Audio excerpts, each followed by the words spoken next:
First, let's talk about the money because it tells you everything about where this is going. The big hyperscalers, Amazon, Alphabet, Meta, Microsoft, Oracle, are collectively spending over $630 billion on AI infrastructure in 2026. That's a 60% increase year over year. Amazon alone is committing $200 billion. Alphabet issued a 100-year bond to finance their data center expansion. These are not R&D budgets. This is heavy industrial infrastructure. Hey everyone, welcome to AI for Creators. This is Erik from Click to View. I hope you guys are having a great week. I've got a lot of things I want to cover today, so let's jump into it. So this week covers from February 12th to 19th, 2026, and I'm calling it the industrialization of intelligence. So the capital force behind the creative shift. The big hyperscalers, Amazon, Alphabet, Meta, Microsoft, Oracle, are collectively spending over $630 billion on AI infrastructure in 2026. That's a 60% increase year over year. These are not R&D budgets. This is heavy industrial infrastructure. From 2023 to 2025, AI was a tool. You prompted it, it generated something. You judged it, that was the loop. Prompt and pray, glitchy video, chatbots, drafting. You try a lot and it mess up. February 2026 is different. AI is now a workforce. We move from generation to execution, from single outputs to multi-step workflows, from a tool you can use to a coworker that runs tasks independently. The industry is now defined by three things: creative control, operational agency, and regulatory nationalism. We'll cover all three today. Let's start with the video model that broke the internet this week, Seedance 2.0 from ByteDance. And if you haven't seen it, it's all kinds of really good videos. I've verified this, it's real, and it's significant. Previous AI video models had a consistency problem. Object morph, physics breaks, things just look wrong the moment something moves. A figure skater lands a jump and their body just melts. That's been the limitation. Seedance 2.0 solves that with what ByteDance calls physical intelligence. Objects now have an actual mass, velocity, and trajectory. A figure skater lands cleanly, water behaves like water, fabric moves correctly, and it generates synchronized audio natively, lip sync, dialogue, Foley, background music, all in one pass, just like VO 3.1. The model also supports up to 9 image references, 3 video references, and 3 audio clips as input. That's directorial control at a level we haven't seen before. Within days of launch, Hollywood went into full legal warfare mode. Disney, Paramount, Netflix, Sony all issued cease and desist letters to ByteDance. The Motion Picture Association said Seedance engaged in authorized use of copyrighted works on a massive scale. Users generated Tom Cruise fighting Brad Pitt, Darth Vader, Baby Yoda, Stranger Things characters, all from simple text prompts. ByteDance has since pledged to strengthen safeguards, but the damage to trust is real. For us as agency practitioners and creators, the capability leap is undeniable. The IP risk is also undeniable. We need to be watching this closely, especially as global rollout through CapCut approaches. So let's look at the rise of the digital director. So Kling 3.0, Runway Gen 4.5, these are some big players, and of course Seedance 2.0 like we just talked about. These were also released recently. Well, Runway further back, but Kling February 4th and 5th, and they're quite exciting what's possible. It's not just prompt engineering, it's asset orchestration. That's the new type of skill we should all be looking at. Kling 3.0 is the first model that genuinely works like a director, not just a renderer. You can generate up to 6 camera cuts in a single 15-second generation with pan, tilt, zoom, specifically independent per shot. Characters stay consistent across all 6 cuts. It outputs native 4K. Some configurations support 60 frames per second. This isn't upscaled 1080p. It's generated at the pixel level during diffusion, meaning better quality. Paired with Runway Gen 4 for stylized territory, you now have a production pipeline that would have taken a full crew a year ago. For Click to View, this changes how we think about social content, product videos, and campaign deliverables. And for you as a creator, the question is no longer can we make it, the question is how do we direct it? How do we be artistic and control the output instead of just dealing with morphs and inconsistencies all day long? Audio is no longer post-production, it is native generation. Now, at least in part. I mean, it's getting there, it's not perfect yet, but Kling 3.0 Omni generates synchronized dialogue, Foley, and background music in the same pass as the video.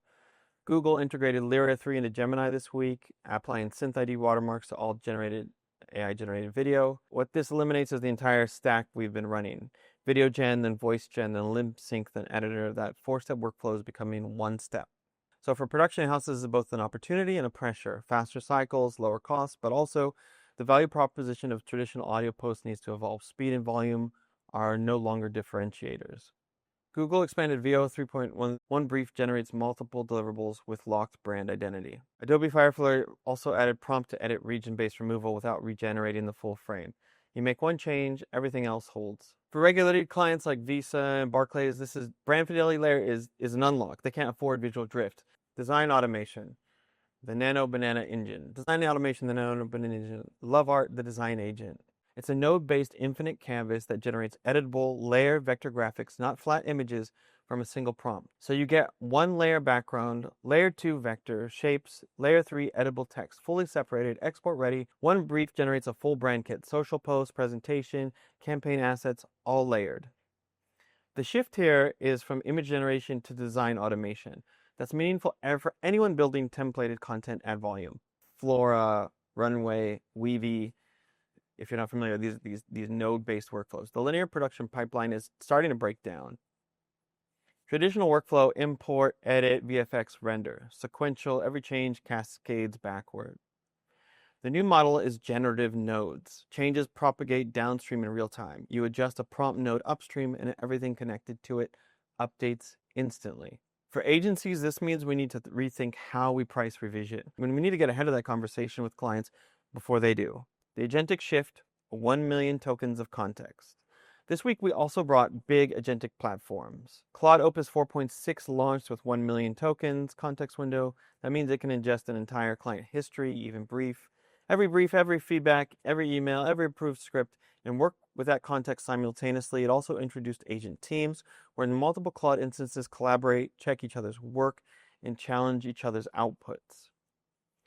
OpenAI launched the Frontier platform, an enterprise semantic layer that sits on top of your existing data silos like Salesforce and Jira, and creates persistent AI coworkers with identity, permissions, and long-term memory. The key insight is agents don't just chat, they plan, execute, and correct errors. OpenAI Deep Research got a significant update this week. The workflow now can define objectives, identify key domains, gather data points, synthesize findings all autonomously. It restricts its search to whitelisted domains like .gov, .edu, Bloomberg. It generates verifiable citations and links to real-time data. What used to take a junior analyst half a day now takes minutes. For pitch decks, market briefs, and competitive analysis, this is a real unlock. But the human judgment layer still matters. The tool compiles, you interpret. Don't skip that step. The splinter net of compliance. What does that mean?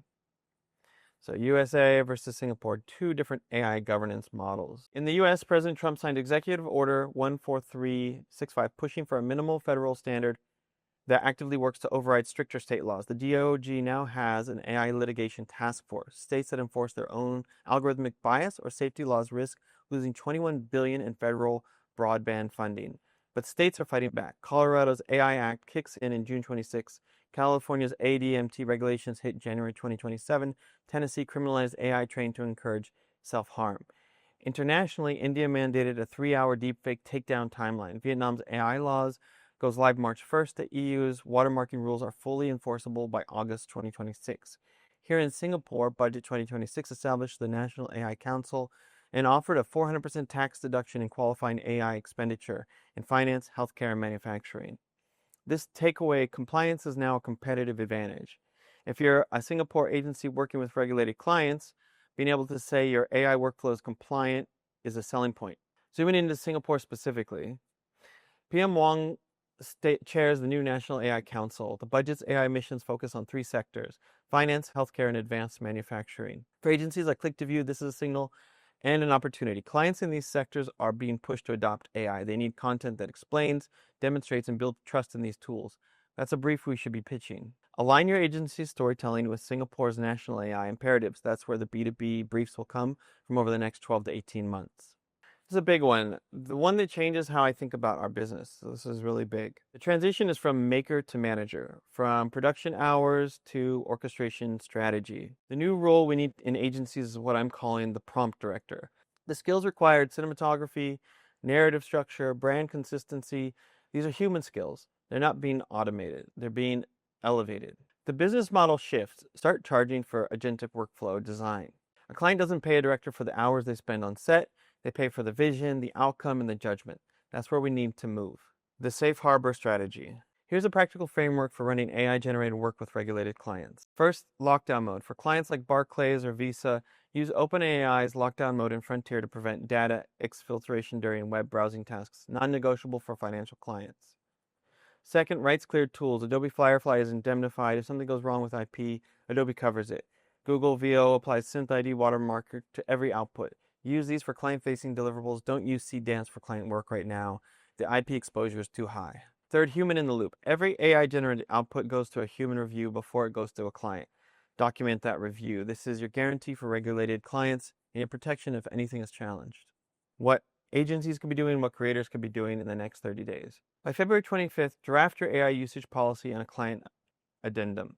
If you're using AI in deliverables, clients need to know. Get ahead of it. By March 6th, run a tool evaluation. Seedance versus Kling. Build a QA rubric. What does good look like for your specific use cases? Document it. By March 10th, run a pilot sprint. 2 campaigns, 2 channels each. Test the workflow end to end before you put it in front of a client. By March 22nd, package it up, a playbook and a pricing model. This is your internal asset. The thing that lets your whole team operate consistently, and the thing that lets you charge correctly for orchestration work. Yeah, Kling 3.0, it's a big deal because, compared to, let's say, Google VO 3.1, where the physics aren't as good, where you have lots and lots of generations that you have to do. I've done it and done hundreds of them, and there's a lot of inconsistencies, a lot of problems, a lot of morphs. The fact that now you have that more consistency, that better quality output is a big deal. And then also that multi-shot director mode. I think it can become a little overwhelming because you've got so many different options, right? You've got all these shots, and now you can also create these additional shots. But now that also means you really need to be thinking about it from, the director standpoint, like what shot is important here? Why would I choose this shot over that shot? Because with infinite choices, now you need to be very clear on what you're trying to achieve, why it matters, how to do it. I've been working on this, right? I've got an app where I can put in a script.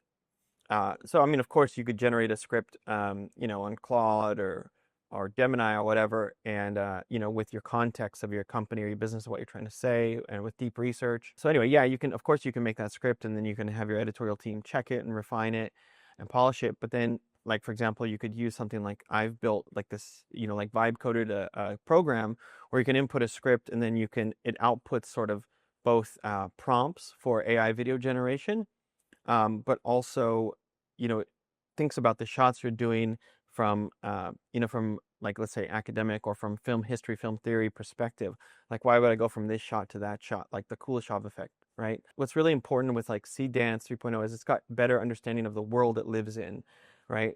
So there's the less morphing, less errors that you have to deal with, and more capabilities to control that camera movement. And that consistency of characters, right? You can tag the characters. Kling 3.0, you already have this baked in character reference. So it knows if you go at this character, it already knows what that character looks like. So however it's going to be in the shot, it's going to make that character for you and keep that consistency. It's a really big help, and it's a big time saver, and it just makes things look a lot more professional, a lot more real. Please check us out. We put out a weekly newsletter, Creator Weekly. It's again where this is click to view, and please sign up. Please check it out.